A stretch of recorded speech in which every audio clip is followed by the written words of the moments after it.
Just a week after the dramatic overthrow of Bashar al-Assad's regime, Syrian authorities have reopened schools across the country. The funny part is, Syrian Christians have joined to celebrate. But isn't this too early? Don't get me wrong. They deserve to be happy, in fact. But isn't it too early to fall for such a bait? Or maybe it is just for the cameras. Well, let's see.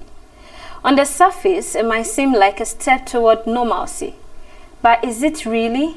Can a nation that has been torn apart by years of war, political unrest, and a recent violent uprising truly focus on sending children back to classrooms so quickly? Or is this just a rash decision to create the illusion of stability?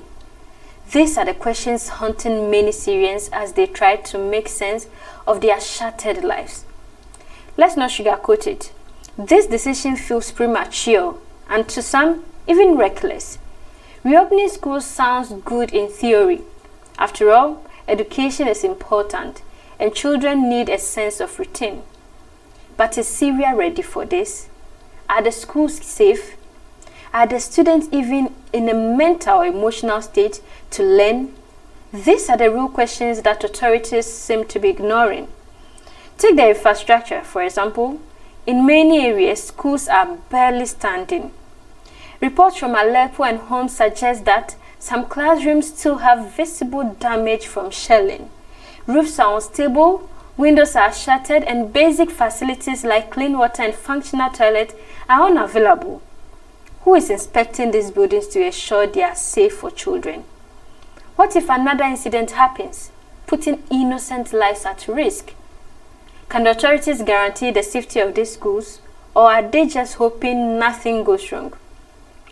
Well, parents are understandably skeptical. How can I send my child to school when I'm not even sure they will come back safe? One mother from Homs asked. Her question resonates with thousands of parents who are facing the same dilemma. While the government claims the situation is under control, sporadic clashes and unrest are still being reported in some part of the country. Is this really the right time to reopen schools, or are they putting children's lives at risk just to make them look like they are in charge? And then there are the children themselves.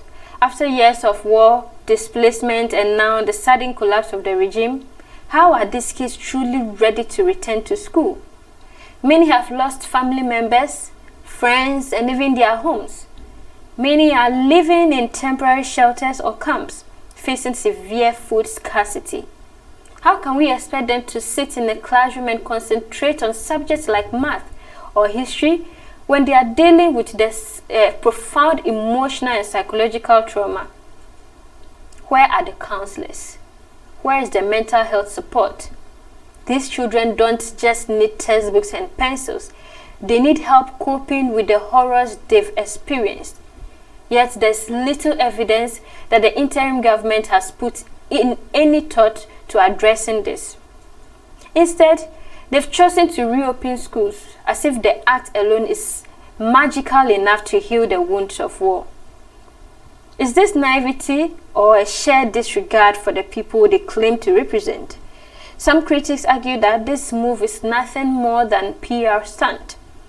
By reopening schools, the new authorities want to show the world that they are bringing stability back to Syria. But is this really stability, or just a poorly executed performance? For a country that has been in turmoil for over a decade, stability isn't something that can be achieved overnight. It requires careful planning, rebuilding, and addressing the root causes of conflict. Reopening schools might create the illusion of progress, but it does little to address the deeper issues that continue to plague the nation. Let's not forget the teachers as well. Many have fled the country or abandoned their posts due to safety concerns. Those who remain are often untrained, underpaid, or overwhelmed by the sheer scale of the task before them. How can a teacher effectively manage a classroom when they are dealing with their own trauma or struggling to provide for their own families as well? And what about the curriculum? Is it being updated to reflect the new political realities? Or are children still being taught propaganda from the Assad era? These are critical questions that the government seem unwilling to answer. Then there is the issue of inequality. In urban centers like Damascus, schools might be relatively better off.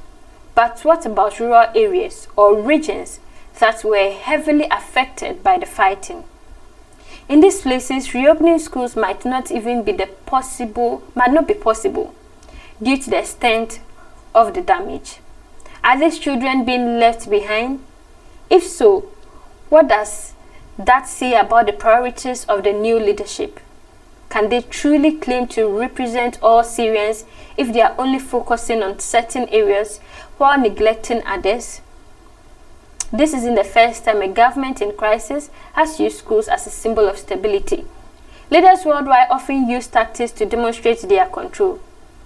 But do these strategies actually succeed? In many instances, such gestures are perceived as empty and even counterproductive. By prioritizing superficial actions over tackling the underlying causes of unrest, government may risk losing the public's trust. Is this what is occurring in Syria right now? Now, for many Syrians, the reopening of schools feels like a distraction from more pressing issues. Who is rebuilding the homes that were destroyed? Who is creating jobs for the millions of unemployed?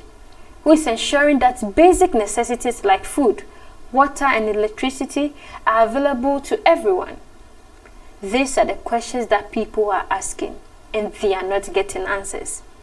Instead, they are being told to send their kids back to school as if that will solve everything. But can anyone really believe that? There's also the issues of trust. After years of living under Assad's oppressive regime, many Syrians are understandably wary of any government action. The new authorities might think they are showing strength by reopening school, but too many. It feels more like a desperate attempt to gain legitimacy. If they truly want to win the trust of the people, they need to focus on the meaningful reforms and addressing the needs of the population, not just staging symbolic gestures. At the end of the day, Syria's children deserve better than this. They deserve safe schools, well-trained teachers, and an education that prepares them for a brighter future. But they also deserve leaders who prioritize their well-being over optics. Reopening schools might look good in the headlines, but it does little to address the deep wounds that the country is still grappling with. So what's the solution? Instead of rushing to reopen schools, the government should focus on rebuilding infrastructure, providing mental health support, and ensuring that all regions of the country are included in the recovery process. They should work with national organizations to secure funding and expertise to rebuild the education system in a way that truly benefits the children of Syria. Reopening schools might be a small step forward, but it's not enough. Syria needs real substantive change to heal from the years of conflict and oppression. Until that happens, gestures like this will continue to feel hollow and even insulting to the people who are already enduring enough. The question is, will the new leadership rise to the challenge, or would they fall into the same patterns of failed governance that have plagued Syria so far? Syrians deserve better and sustainable government. If you share the same thoughts with us, leave a comment in the section below. And don't forget to like, share, and subscribe as well. This is the News God.